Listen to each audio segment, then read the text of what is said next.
What's up, guys? My name's Mike and I'm fixing up this old John boat. At this point, we've got a lot of work done to it and we got a lot of work to do still. If you're new to the channel, I have a full playlist detailing every step of the way. In the last video, we got the floors cut and fit into place.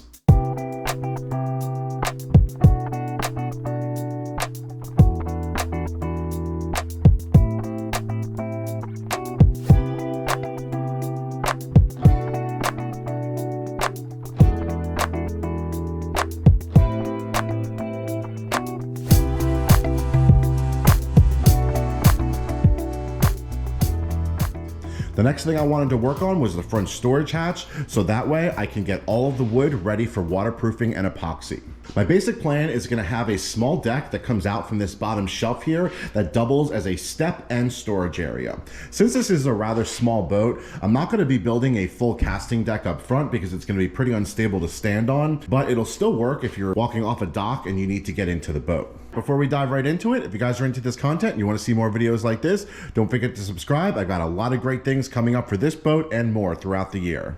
All right, so in the last video, I ended up picking up this aluminum angle, and I think that this is gonna work really well for framing out the front bench area. The 1-inch aluminum angle is pretty cheap, and it's definitely gonna keep a lot of weight out of the boat rather than using wood framing. I want the storage to come right off the front here, so I wanna make sure that I get my height measurement on the front-facing portion of the storage at the correct height, so when everything comes together, it's not only flush here, it's level with the boat. This piece of wood is actually very close to what I'm looking to do. I like that the wood is sitting on top of the rib and not the bottom of the boat. That way, it's not putting any pressure on the rivets, it's only putting pressure on the ribs of the boat, which is a great place to distribute weight.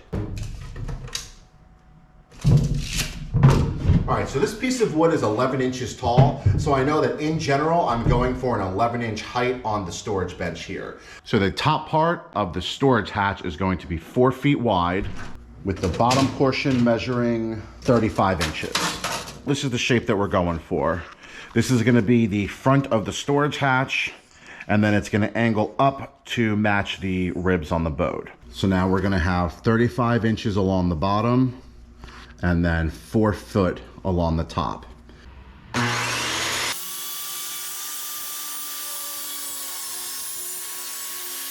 All right, so this is the basic shape we're going to be going with.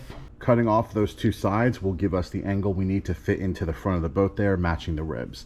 Now, as I said a bunch of times, boats are not square, especially aluminum boats. They are very rarely consistent angles on either side. So this is going to get us into the ballpark, and then if we need to adjust in any way, we can do that. I just need to shave off the bottom to get our height correct, and then we can try fitting it into place.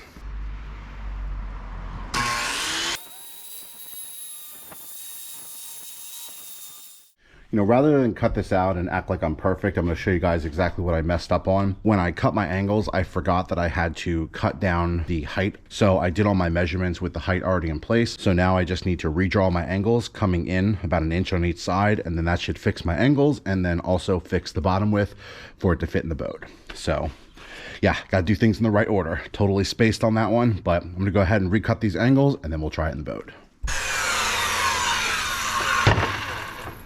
All right, with the correct angles cut, let's see if this fits.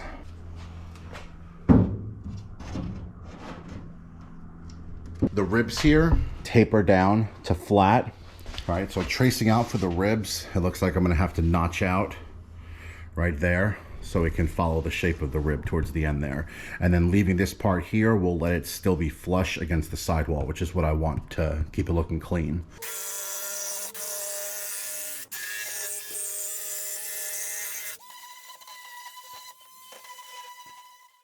All right, so at this point, the face of the storage area is complete. It fits in there really well. Once it gets epoxied, installed, and all the EVA foam, it's gonna look really, really cool. I have this board set up here just to kind of give you an idea of what I'm looking for. I already have my piece ready to go.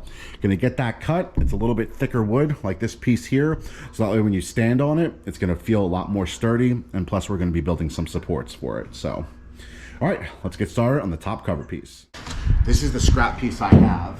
While it's close, it's just not enough to fill the sides. So what I'm thinking is I can get this cut to length, then I will just strip out 2 wedges for each side. Once that's fit, I'm gonna start working out the bracing and we can go from there.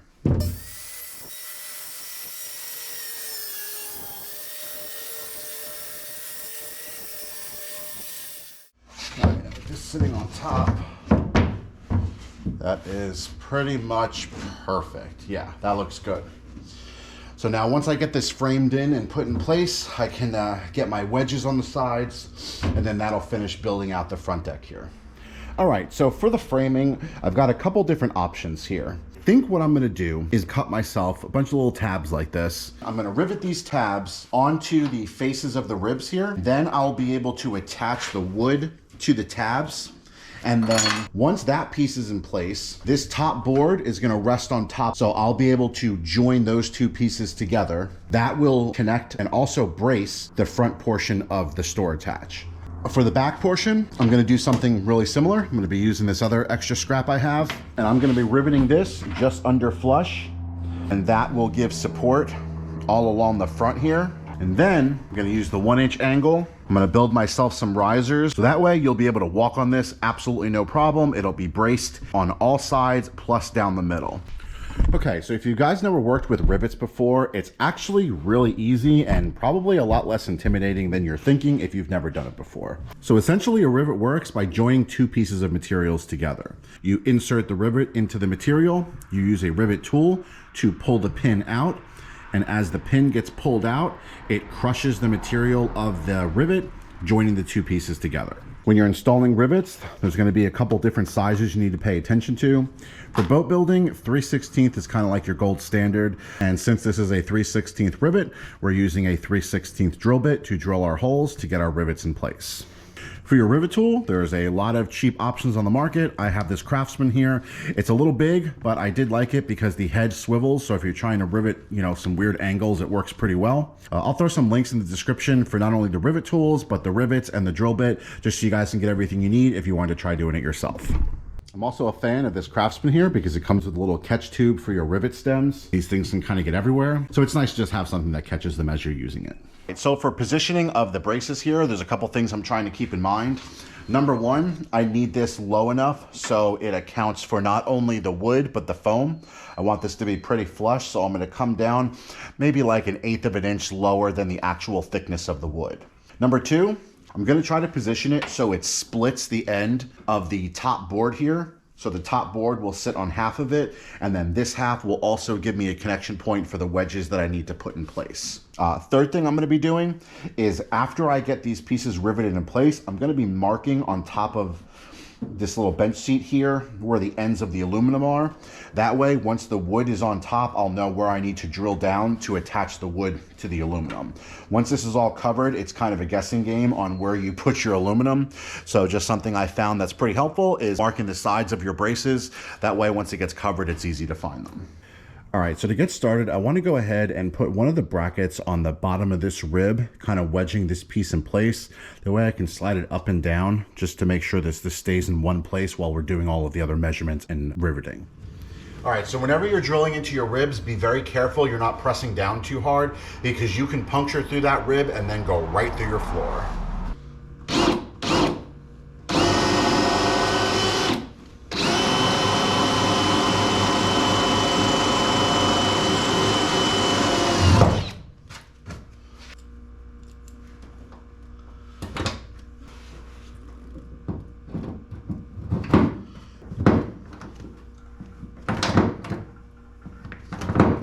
Until you hear a pop.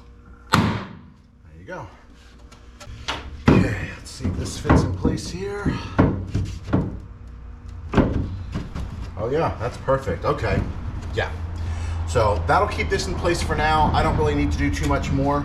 I just wanted to get something in here so I didn't have to keep worrying about this falling on me. So I'm also glad that I ended up with 1-inch aluminum because the 2-inch and the 1.5 inch is just gonna be too big for these ribs.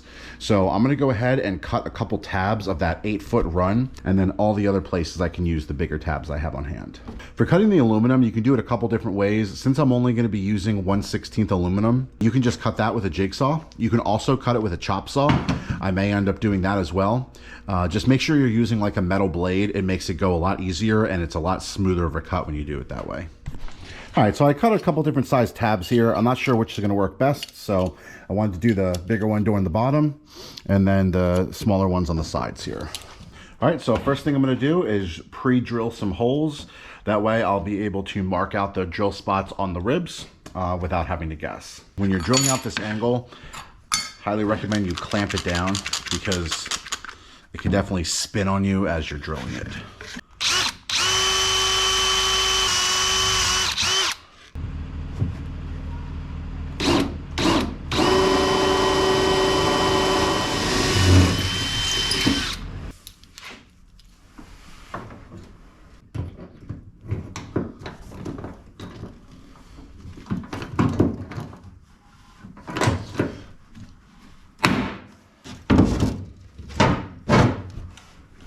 So that gives us a really good starting point. This piece is very much in the place it's gonna be. We got a nice flush line on the front here. This is all gonna join together really well. Now we can start doing our front bracing, and then once we have this front bracing in place, then the board will just sit on top, and then we can get all of our final measurements for our final attachment points. So I'm using this piece of scrap to give myself a straight edge. I'm gonna be leveling it off with the level. I'm gonna have the bracket pushed up under the wood, and then I'm gonna mark off my drill spot, and then I can take everything out, drill it, rivet it, and then see how it fits. And once I get the first bracket in place, I'll just use the level to do the rest of the brackets.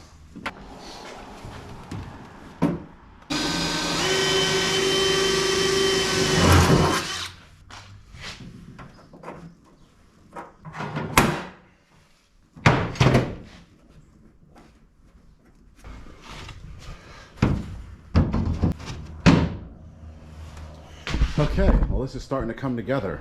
I'm really liking how flush that looks right where the attachment point is. Now when I get my next attachment point over there, that should be straight flush across. We're gonna have plenty of vertical support here. And then the interior is gonna have a hatch lid. So this will be able to open up, access the storage. This will be a nice walking platform. I'll be able to mount some things on the front of it. This is coming out really good.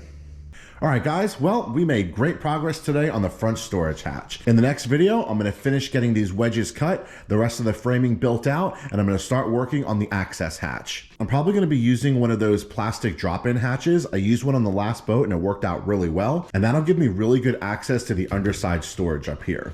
Once I get that complete, I will be pretty much ready to go for epoxy and EVA foaming to really start cleaning everything up. If you guys found this video helpful, please let me know by hitting that like button. It really helps me gauge the interest in the videos and what I should focus on in the future.